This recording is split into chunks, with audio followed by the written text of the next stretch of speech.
La historia de los vikingos es una historia ruidosa. Nos dejaron el eco de sus hachas en los escudos de Inglaterra, el rastro de sus quillas en los ríos de Rusia, el brillo de su oro en los mercados de Bizancio. Documentaron sus batallas, sus viajes y sus enemigos. Pero en esta crónica épica hay una extraña paradoja, un silencio desconcertante sobre el destino final de la única tribu a la que no solo combatieron, sino que temieron y respetaron por su poder. Este es el enigma del adversario respetado. El título de nuestro viaje de hoy plantea una pregunta: ¿por qué desaparecieron de la historia? Y la respuesta debe ser inmediata y clara. No lo hicieron. La tribu, los pueblos saami y otros grupos fino-úgricos del norte, no se desvaneció en el aire, ni fue aniquilada en una batalla olvidada. Su desaparición de la narrativa histórica dominante no fue un misterio, sino un proceso largo, complejo y a menudo brutal. Esta no es una historia sobre un pueblo perdido. Es la historia de la transformación de una cultura poderosa e independiente en una minoría marginada. Y los responsables de esta transformación son, irónicamente, las mismas fuerzas que pusieron fin a la propia era vikinga: la consolidación de los reinos de Noruega, Suecia y Dinamarca, y la llegada implacable de una nueva fe, el cristianismo. Para reconstruir esta historia borrada, seguiremos los rastros de su supervivencia. Seguiremos las pistas silenciosas de la arqueología que nos muestran una lenta retirada. Leeremos los registros fiscales de los nuevos reinos, donde el tributo se convierte en impuesto. Escucharemos los brutales informes de los misioneros, que veían demonios donde antes los vikingos veían poder. Y sobre todo, escucharemos la propia tradición oral de los saami, que mantuvo viva su historia cuando nadie más la escribía. Y esta es nuestra promesa. Al final de este largo viaje, entenderemos que la historia de la tribu que asustaba a los vikingos no es una de desaparición, sino una épica de resiliencia cultural. Es una lección profunda y a menudo dolorosa sobre cómo un pueblo sobrevive, se adapta y resiste cuando el mundo que conocía se derrumba a su alrededor. Es la recuperación de una historia que nunca se fue, solo fue silenciada. Para entender qué se perdió, para comprender la magnitud de la tragedia, primero debemos recordar la naturaleza única de la relación que existía durante la era vikinga. No era una simple frontera de guerra, era un complejo ecosistema de poder, miedo y respeto en equilibrio. Para un jefe vikingo del norte, la tribu representaba el dilema del vecino poderoso. Eran una fuente indispensable de riqueza a través del comercio de pieles y al mismo tiempo un peligro mortal por su dominio de la magia. ¿Cómo gestionar esta relación? ¿Con agresión, arriesgando una maldición que podría arruinar a su clan? ¿O con una diplomacia cautelosa, arriesgándose a parecer débil ante sus rivales vikingos? Y es que lo que la mayoría ignora es que no se trataba solo de saqueo. Era una economía simbiótica. Los nórdicos necesitaban las pieles de lujo de los saami para comerciar con Europa y el califato abasí. Los saami, por su parte, deseaban el metal, las herramientas y la sal que los nórdicos traían del sur. Esta interdependencia económica forzaba un nivel de coexistencia y respeto mutuo. El poder era una moneda de cambio. La magia saami, el seidr, no solo era temida, era buscada. Las sagas nos cuentan que jefes vikingos contrataban videntes saami para predecir el futuro o asegurar el éxito en sus empresas. Esta demanda de sus servicios espirituales les otorgaba un poder y una influencia que trascendía la simple fuerza militar.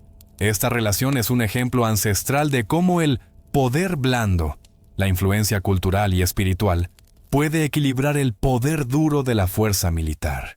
La tribu no necesitaba ejércitos porque su reputación, su conocimiento del entorno y su poder espiritual eran sus armas más efectivas.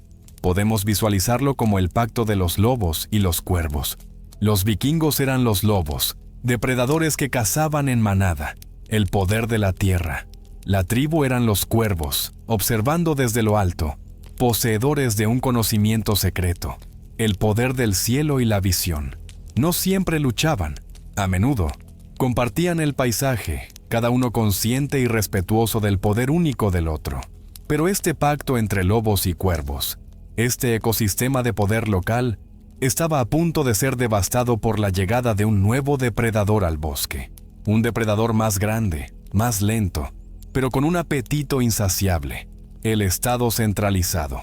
El primer acto de la desaparición no fue una batalla, sino un cambio político. Para reyes como Harald Cabellera Hermosa en Noruega, la existencia de jefes vikingos semi-independientes en el norte y de tribus completamente autónomas era una amenaza directa a su poder. Su objetivo era reemplazar los pactos personales y el tributo informal con un sistema unificado de impuestos y control estatal. El antiguo Finnskatr, el tributo a los fineses, que era más una negociación tensa entre potencias, fue reemplazado por un impuesto real, exigido por la fuerza. La tribu ya no era un socio comercial poderoso, sino un súbdito a ser explotado económicamente por la corona. Y aquí viene la gran ironía: la quiebra de expectativa. Los propios vikingos, o al menos los clanes que se aliaron con el nuevo poder, se convirtieron en los agentes de este nuevo orden. Hombres que antes negociaban con la tribu, ahora eran los recaudadores de impuestos del rey, forzando una nueva relación de dominación que destruyó el antiguo y delicado equilibrio para siempre. Ante el poder organizado y abrumador de un reino unificado, la resistencia militar directa era suicida para la tribu, que estaba dispersa y no tenía una estructura militar centralizada. Su respuesta fue a menudo una retirada estratégica, moviéndose más al interior, hacia tierras más inhóspitas, haciéndose menos visibles para el Estado. Su desaparición comenzó como una táctica de supervivencia. El silencio se convirtió en una virtud forzada. Antes, el juego de poder era entre jefes locales y los líderes de la tribu en un tablero que ambos conocían. Ahora, un nuevo jugador gigante, el Estado, había entrado en la partida. Sus movimientos eran más lentos, pero aplastantes. El tablero de juego se había agrandado, y este nuevo jugador cambió todas las reglas para siempre. Y mientras el rey movía las piezas grandes en el tablero, sus súbditos, los granjeros y colonos nórdicos, comenzaron una invasión mucho más lenta pero igual de destructiva. Con el respaldo del poder real, empezaron a empujar las fronteras de la agricultura y la ganadería hacia el norte. Esto creó un choque de conceptos irreconciliable: el dilema de la tierra. Para un granjero nórdico, una tierra vacía, sin cercas ni cultivos, era una oportunidad. Para un miembro de la tribu, esa misma tierra no estaba vacía. Era el territorio de caza de su familia para el invierno, el pasto estacional de los renos, un paisaje lleno de lugares sagrados y tumbas de ancestros. Y es un error común imaginar esto como una invasión militar rápida. No lo fue. Fue una colonización lenta, granja por granja, generación por generación.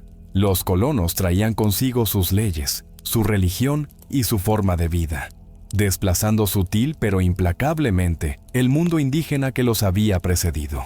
La arqueología nos muestra este conflicto silencioso. Vemos cómo los asentamientos agrícolas nórdicos avanzan gradualmente hacia el norte a finales de la era vikinga y principios de la Edad Media. Al mismo tiempo, los artefactos Sáami empiezan a mostrar un mayor uso de recursos de las zonas del interior, una clara señal de su retirada de las costas y los fiordos. Este es un patrón universal, la lógica de la colonización de asentamientos. El poder colonizador no siempre necesita un ejército. A menudo, su arma más efectiva es el colono, que reclama la tierra, impone su sistema legal y margina a la población indígena hasta convertirla en una minoría en su propia casa. Para la tribu, era como si el mundo conocido se estuviera encogiendo.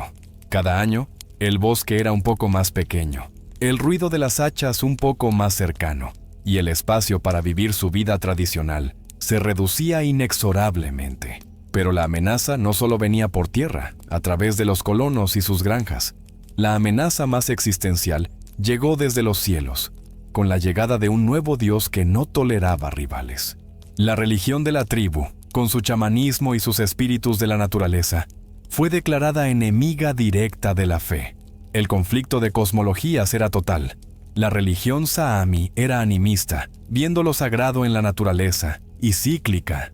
La cristiana era monoteísta, dualista, con un Dios separado de la creación, y lineal, con un principio y un fin. eran fundamentalmente incompatibles. No había espacio para el sincretismo que sí ocurrió inicialmente entre el paganismo nórdico y el cristianismo. El tambor sagrado, el mapa del universo de un chamán Noaidi, fue visto por los misioneros como el epítome de la brujería y la idolatría. La destrucción sistemática de estos tambores se convirtió en una prioridad para la Iglesia, un acto consciente de asesinato cultural para despojar a un pueblo de su conexión con lo divino. Y aquí rompemos una expectativa. A pesar de la persecución brutal, la vieja fe no murió, pasó a la clandestinidad. Los rituales se realizaban en secreto. Los lugares sagrados, los sieidis, se seguían honrando lejos de los ojos de los sacerdotes. La religión, que antes era la vida, se convirtió en un acto de resistencia política. En la era vikinga, la magia de la tribu era peligrosa pero neutral, una fuerza de la naturaleza. Bajo la nueva lógica cristiana, toda esa magia fue reinterpretada como magia negra, obra de demonios y pactos satánicos. Esta reclasificación fue crucial, pues justificó la persecución violenta y la supresión de su cultura en nombre de Dios. Destruir los tambores chamánicos fue como quemar una biblioteca entera de conocimiento teológico, histórico y cultural acumulado durante milenios. Cada tambor era un libro único, un mapa del alma. Su pérdida fue un intento deliberado de borrar la memoria de un pueblo, de dejarlos perdidos en un mundo que ya no entendían. Pero no bastaba con quemar los libros sagrados. Para borrar la memoria de un pueblo, había que perseguir a sus bibliotecarios. El Noaidi, el chamán que antes era respetado e incluso consultado por los jefes vikingos por su poder, se convirtió en el objetivo principal de la nueva Guerra Santa. Su trágico destino personifica el destino de su pueblo. Estos guardianes del conocimiento se enfrentaron a una elección imposible, el dilema del chamán. ¿Debían abandonar las viejas costumbres, traicionar a sus espíritus y a sus ancestros para proteger a su familia y a su comunidad de la furia de los misioneros? ¿O debían continuar practicando su fe en secreto, arriesgándose a ser descubiertos, torturados y quemados como brujos, poniendo en peligro a todos los que los rodeaban? Y lo que la mayoría ignora es la brutal caza de brujas que tuvo lugar en el norte. La histeria de la caza de brujas en Escandinavia, que se prolongó hasta bien entrado el siglo XVIII, tuvo un componente étnico muy fuerte. Una proporción desproporcionada de los acusados y ejecutados por brujería eran saami. Su crimen era usar sus tambores y cantar sus hoiks, con fines que la nueva autoridad consideraba malignos. El conocimiento que antes confería respeto ahora conllevaba una sentencia de muerte. Poseer un tambor o realizar un canto tradicional ya no eran actos de fe, sino pruebas irrefutables de un pacto con el diablo. Era el error fatal en la nueva lógica cristiana, una deshonra que se pagaba con la vida. Este proceso tiene un nombre: epistemicidio. Es el asesinato de un sistema de conocimiento. No solo se mata a la gente, se mata su forma de entender el mundo, su cosmología, su medicina, su historia. El objetivo de la persecución del Noaidi no era solo castigar a un individuo, sino destruir la enciclopedia viviente de toda una cultura. El Noaidi era el guardián de los portales espirituales de su pueblo, el cartógrafo de los mundos invisibles. Con los lugares sagrados profanados y los tambores destruidos o confiscados, se convirtió en un guardián sin templo, un líder espiritual sin las herramientas de su oficio, forzado a confiar únicamente en la fragilidad de la memoria y en la peligrosa transmisión oral secreta, susurrada de una generación a otra en la oscuridad.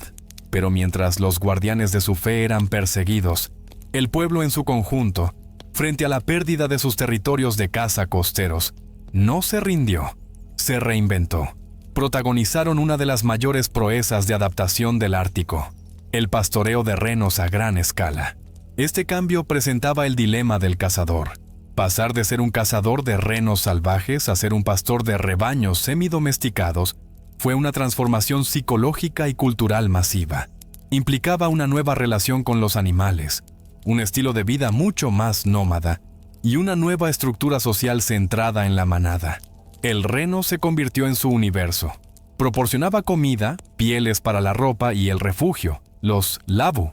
y huesos y astas para herramientas. El reno se convirtió en el centro de su nueva economía y de su cosmología, un animal sagrado que garantizaba la vida. Y aquí rompemos una expectativa. Lejos de ser un paso hacia un modo de vida más primitivo, el pastoreo de renos fue una adaptación altamente especializada y sofisticada a un entorno cambiante y a la presión externa. Les permitió utilizar tierras del interior que los colonos nórdicos no querían ni podían explotar. El profundo conocimiento del comportamiento animal y de los ecosistemas que habían acumulado como cazadores durante milenios fue la base sobre la que construyeron su éxito como pastores. Adaptaron su antiguo conocimiento a una nueva y brillante estrategia de supervivencia. Para el vikingo, el barco era su herramienta de movilidad y supervivencia. Para el nuevo Saami, el rebaño de renos se convirtió en su barco de la tundra, un organismo vivo que les permitía navegar por el vasto océano de nieve y mantener su independencia cultural lejos del control de los nuevos reinos. Pero mientras se adaptaban para sobrevivir en la tierra, otra forma de colonización, más silenciosa pero igualmente brutal, atacaba su alma. Una de las formas más insidiosas de desaparición fue la supresión deliberada de sus lenguas. Los padres se enfrentaban al conflicto de la comunicación, una elección terrible: hablar a sus hijos en su lengua materna, preservando su cultura pero condenándolos a la marginación en el mundo dominante, o hablarles en la lengua nacional para darles una oportunidad de sobrevivir, a costa de cortar sus propias raíces. Y lo que la mayoría ignora es la riqueza que se pierde con cada lengua que muere. Las lenguas Saami tienen cientos de palabras para describir los matices de la nieve, el hielo y el comportamiento de los renos. Cada palabra es un paquete de conocimiento ecológico preciso, acumulado durante generaciones. La pérdida del lenguaje no es solo la pérdida de palabras, es el incendio de una enciclopedia. En los siglos XIX y XX, el internado se convirtió en un arma cultural.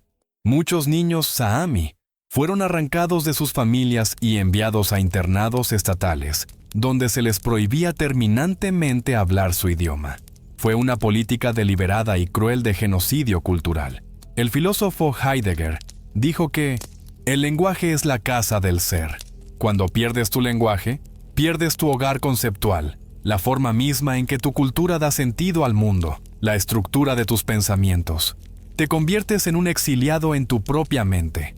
Una lengua viva es un río que fluye, alimentado por el habla de cada generación. Las políticas de asimilación fueron como construir una presa gigantesca. El río aguas abajo comenzó a secarse, dejando solo un lecho de piedras silenciosas, un recuerdo de la corriente que una vez fluyó llena de vida y conocimiento. Y mientras el río de su lengua se secaba, su imagen, su recuerdo, era canalizado hacia un arroyo diferente, el del folclore de sus dominadores. Mientras la tribu real luchaba por sobrevivir en silencio, su imagen mitificada se transformaba en los cuentos de hadas. Esto creaba el dilema de la representación. Los cuentos populares preservaron la memoria de la tribu, pero de una forma caricaturizada y a menudo degradante. Los convirtieron en monstruos o en seres caprichosos, despojándolos de su humanidad y de su compleja historia de resistencia. El troll del bosque, guardián de tesoros, a veces sabio pero a menudo peligroso y pagano, es una caricatura directa de cómo los nórdicos y sus descendientes cristianos veían al Noaidi y a su pueblo. La figura temida y respetada se convirtió en un monstruo para asustar a los niños. Pero aquí hay una quiebra de expectativa. A veces, en el folclore, estos seres no son puramente malos. Pueden ayudar a los humanos que les muestran respeto, un eco claro de la antigua relación de coexistencia que requería un comportamiento adecuado y un reconocimiento de su poder. La memoria del pacto sobrevivió junto a la memoria del miedo. La psicología de la monstrificación es una herramienta poderosa. Convertir a un pueblo oprimido en monstruos en tu folclore es una forma de justificar la opresión. Si son trolls, entonces no es injusto tomar su tierra o talar su bosque. Es una forma de aliviar la culpa colectiva de la colonización. El folclore es como un retrato de la tribu pintado por un artista que los temía y no los entendía. Se pueden reconocer algunos rasgos faciales. la conexión con la naturaleza, el poder mágico. Pero toda la expresión, toda la humanidad, ha sido retorcida en una mueca grotesca. Pero mientras su retrato era deformado en los cuentos, su tierra, la fuente real de su cultura, enfrentaba una amenaza muy real y nada mítica. La presión no terminó con los colonos medievales. Con la llegada de la era industrial y los estados-nación modernos, la amenaza adoptó nuevas formas. Para el estado sueco o noruego, el norte era una vasta y vacía reserva de mineral de hierro, madera y potencial hidroeléctrico. Para los saami, esos mismos lugares eran los pastos de invierno de sus renos, cazaderos ancestrales o terrenos sagrados. El conflicto de recursos fue inevitable. La lógica del extractivismo chocó directamente con la lógica de la sostenibilidad. Las nuevas leyes nacionales sobre la propiedad de la tierra a menudo no reconocían los derechos de uso tradicionales de los saami.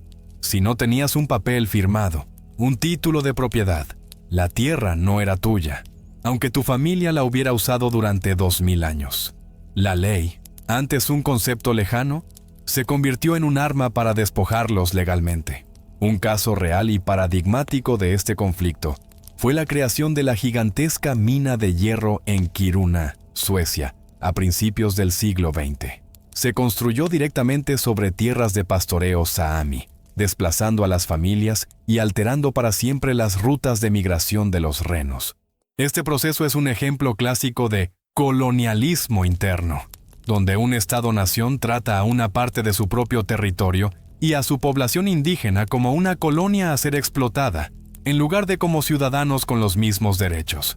Si antes las granjas de los colonos eran pequeñas incisiones, las minas y las presas fueron heridas abiertas y masivas en el cuerpo de la tierra madre. Para los saami, ver su tierra así, dinamitada, inundada, deforestada, era como ver el cuerpo de un ancestro ser profanado. Pero la guerra por la tierra fue acompañada por una guerra aún más íntima por la propia definición de la identidad. Con el auge de la ciencia racial en los siglos XIX y XX, la opresión se vistió con una nueva y siniestra bata de laboratorio. La tribu fue medida, clasificada y estigmatizada como una raza inferior. Fotógrafos y antropólogos viajaban a Sápmi, el territorio saami, para medir sus cráneos y registrar sus rasgos, tratándolos no como seres humanos, sino como especímenes zoológicos. Esto creaba el dilema de la medición: cooperar con estos científicos, con la vana esperanza de ser entendido, o resistirse y ser tachado de primitivo y hostil. Y lo que la mayoría ignora es que Suecia, un país a menudo visto como un modelo de progresismo, tuvo un instituto estatal de biología racial en Uppsala. Este instituto fue pionero en las políticas de eugenesia y clasificó a los saami como una raza alpina de bajo nivel, utilizando esta pseudociencia para justificar su marginación y la expropiación de sus tierras. Pero aquí hay una quiebra de expectativa. Mientras los científicos los clasificaban desde fuera, los saami mantenían su propia y robusta forma de identidad, basada no en la biología racial, sino en el linaje familiar, la sida, el idioma y la conexión ancestral con la tierra. Su sistema de identidad resistió al intento de ser borrado por la ciencia racista. Nombrar y clasificar a un grupo desde una posición de poder es una forma de controlarlo. Al definir a los saami como otros, biológicos, el Estado se arrogaba el derecho de decidir su destino y gestionar sus vidas, tratándolos como a menores de edad. La ciencia racial fue como darle a un pueblo un espejo roto que solo reflejaba una caricatura distorsionada de sí mismos. El acto de resistencia más profundo fue negarse a creer en esa imagen y seguir mirándose en el espejo intacto de su propia cultura. Pero mientras la ciencia del odio les presentaba un espejo roto, la ciencia del siglo XXI les devolvía una verdad mucho más profunda. Una verdad escondida en el lugar más difícil de borrar, el genoma de los propios escandinavos. Para una mujer saami que se casaba con un granjero noruego en la Edad Media, esto podía significar una mayor seguridad material, pero también la pérdida de su lengua y su cultura. Era el dilema del matrimonio mixto, un acto de supervivencia con un coste personal inmenso, pero que tejía la historia de ambos pueblos. Estudios genéticos recientes han revelado una sorprendente cantidad de linajes de ADN mitocondrial que se hereda exclusivamente por línea materna de origen Sami en la población actual de Noruega y Suecia. Esto es la prueba irrefutable de que la mezcla entre los pueblos no fue una excepción, sino una constante. Y aquí está la quiebra de expectativa final. Un jefe vikingo podía casarse con una mujer finesa por su supuesta magia o por alianzas políticas, sin darse cuenta de que ella, y no él, se convertiría en la antepasada genética de miles de futuros escandinavos. Su legado, supuestamente desaparecido, estaba, de hecho, escondido a plena vista. La genética moderna está derribando los mitos de la pureza racial en todo el mundo. Demuestra que todos somos producto de la migración, la mezcla y la interacción. La historia de la desaparición de los Sami es refutada por la historia que los propios escandinavos llevan inscrita en sus células. La cultura Sami visible fue forzada a retirarse, como un río desviado por la fuerza. Pero su legado genético se convirtió en un río subterráneo que continuó fluyendo invisiblemente bajo la superficie de la sociedad escandinava, nutriéndola de formas que solo ahora, con la ciencia, comenzamos a entender.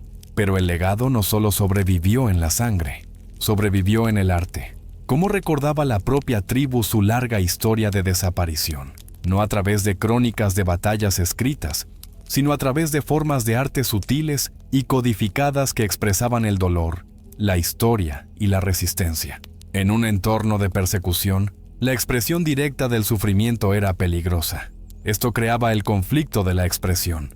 El arte Saami, la artesanía Duodji y el canto Yoik tuvo que desarrollar un lenguaje simbólico para hablar de la pérdida sin alertar a las autoridades. El yoik funcionaba como un archivo emocional. Un yoik puede ser para una persona, un lugar o un animal. Pero también existen yoiks, que son para un evento o una emoción. Hay cantos que expresan la tristeza de una migración forzada o la ira de una tierra robada, con un significado plenamente comprensible solo para quienes conocen el código cultural. El gakti, el traje tradicional Saami, es un derroche de color en un paisaje a menudo monocromático. Sus colores y patrones no son meramente decorativos, indican la región de origen, el clan y el estatus de una persona. En tiempos de asimilación forzada, simplemente vestirlo se convirtió en un poderoso acto de afirmación de identidad. Y hay que tener cuidado con la interpretación superficial. Un turista puede ver una pieza de artesanía Duodji como un simple objeto de recuerdo, pero la elección de la madera, las incisiones, los patrones, todo puede contener una historia codificada de resistencia, una conexión con el mundo espiritual que el opresor no podía ver ni entender. El arte Sami era como una manta tejida con dos tipos de hilo. Para el extraño, era una manta cálida y colorida. Para el iniciado, los patrones formaban un mensaje secreto, una crónica de su historia oculta a plena vista. Pero, ¿qué sucede cuando esta manta, con su mensaje secreto, se pone a la venta? En la era moderna, la cultura que una vez fue perseguida por ser una amenaza, se ha convertido, irónicamente, en una atracción turística y una marca nacional para los países escandinavos. Esto crea el doloroso dilema de la autenticidad. ¿Cómo compartir tu cultura para sobrevivir económicamente, sin convertirla en un estereotipo vacío para el consumo masivo? Vender una versión simplificada y folclórica de ti mismo para los turistas ¿es una forma de empoderamiento o la etapa final de la colonización? Y es un error común, a menudo reforzado por la propia industria turística, pensar que todos los Sami son pastores de renos con trajes coloridos. Esto ignora la realidad de que la mayoría de los Sami hoy en día viven y trabajan en profesiones modernas y luchan por mantener viva su cultura en un contexto urbano. Y aquí está la quiebra de expectativa.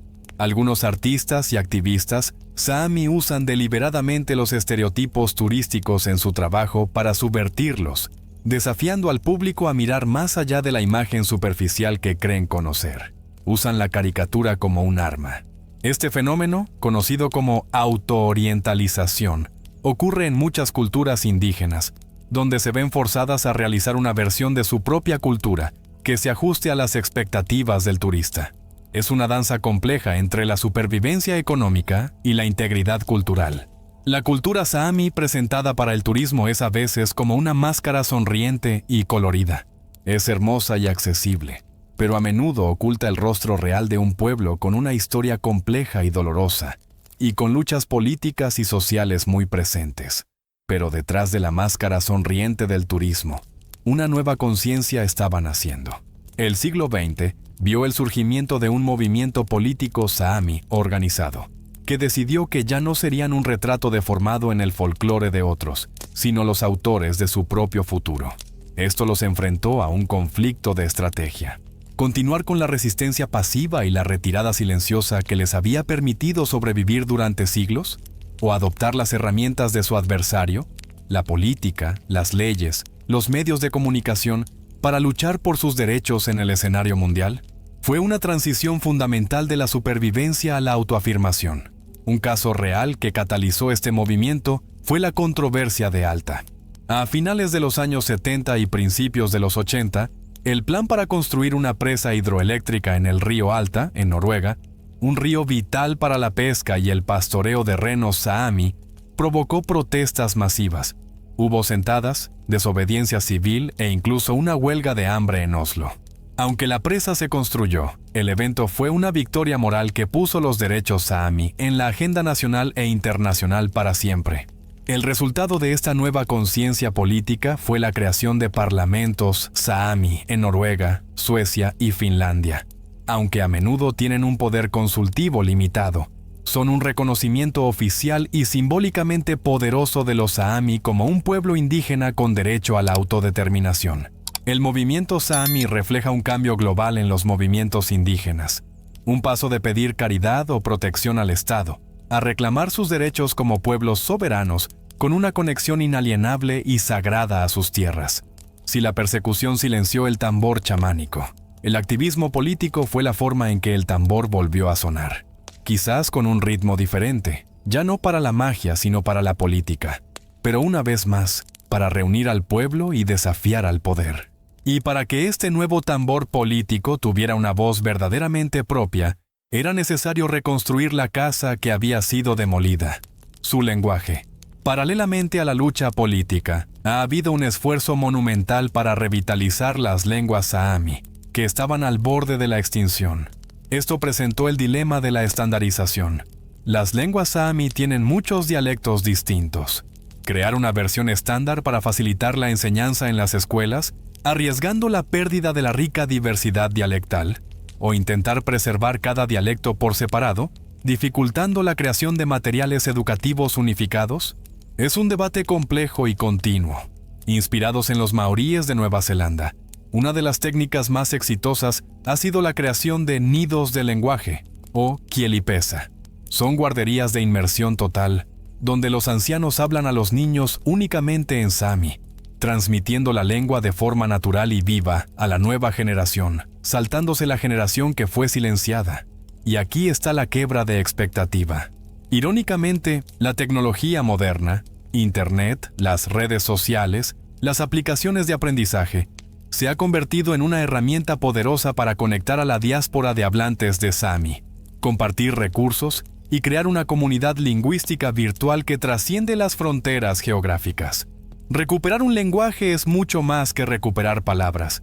Es recuperar una forma de ver el mundo, una filosofía, un sistema de conocimiento ecológico. Es el andamiaje sobre el que se reconstruye toda una cultura.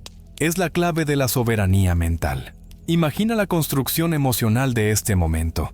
Un padre que fue castigado y humillado en la escuela por hablar saami, al escuchar a su hijo decir su primera palabra en esa misma lengua prohibida. Es un acto de sanación generacional.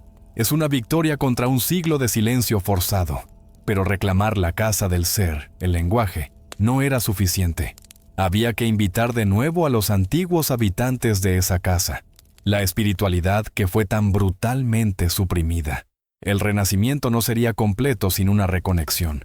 Muchos saami son hoy cristianos devotos, a menudo de la conservadora fe laestadiana. El resurgimiento del chamanismo tradicional crea un complejo conflicto con la identidad cristiana. ¿Se puede ser saami y cristiano? o la verdadera identidad reside en las viejas costumbres que fueron condenadas. Es un debate interno, delicado y profundo.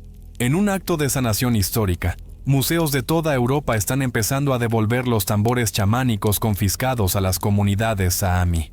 Estos no son solo objetos de museo, son vistos como ancestros y herramientas sagradas cuya repatriación es un acto de sanación espiritual y descolonización.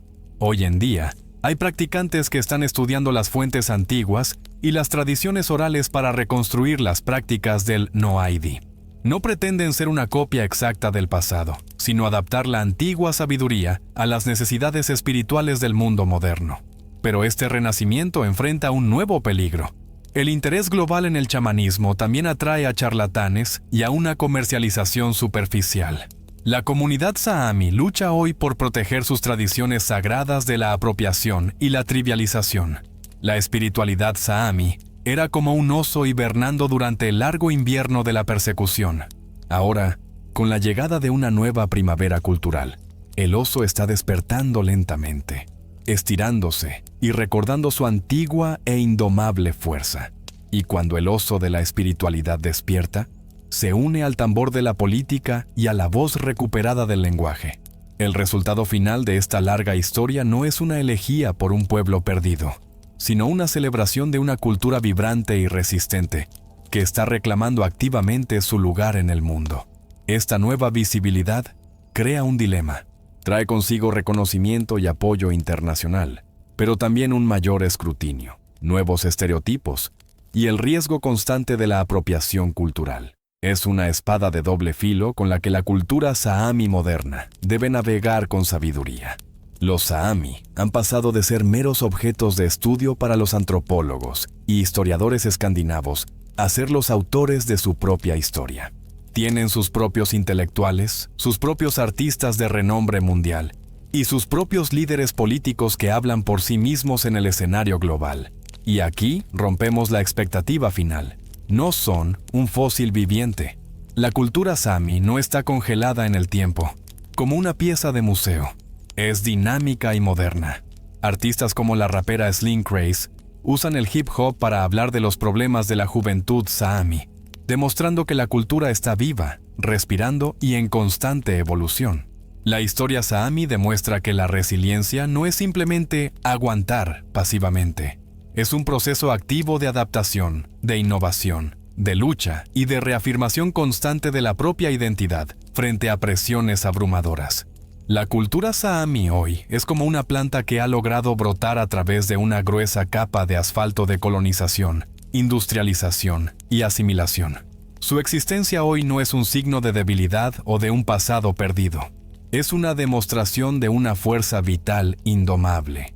Y es en esta imagen, en este brote de vida indomable, que encontramos la lección final de nuestra larga saga. Llegamos a la conclusión de un viaje que comenzó con un misterio y termina con una verdad. El misterio ha sido resuelto. La desaparición de la tribu que asustaba a los vikingos nunca ocurrió. Fue una ilusión, un silencio creado por la historia escrita por sus vecinos más poderosos, aquellos que primero los temieron y luego los ignoraron. La tribu no desapareció. Fue suprimida, marginada y deliberadamente borrada de los mapas de la historia. El destino de los saami es una trágica ironía. Pasaron de ser tan temidos y respetados, que su poder era una fuerza geopolítica en la era vikinga, a ser tan olvidados que, durante siglos, muchos ni siquiera conocían su existencia. Pasaron del miedo al olvido, y quizás el olvido sea la forma más cruel de la desaparición. Al final, nos damos cuenta de que la saga más épica de todas no es la de las incursiones y conquistas vikingas, es la saga silenciosa de la supervivencia de este pueblo contra la colonización, la persecución religiosa, el racismo científico y la asimilación forzada. Es una historia de una resiliencia casi sobrehumana, de una voluntad de existir que se negó a ser extinguida. Y esto nos deja con una reflexión final, una responsabilidad. La responsabilidad de la memoria. La historia no es solo sobre quién ganó la batalla, sino sobre quién tiene el poder de contar la historia. El destino de la tribu nos enseña que nuestro deber es buscar las historias que han sido borradas de los mapas. escuchar las voces que fueron silenciadas, para que ningún pueblo vuelva a desaparecer en el silencio. Los dioses observan, y la historia real no perdona a los que miran en silencio. Comenta tu visión y suscríbete si sientes que esto también es parte de ti.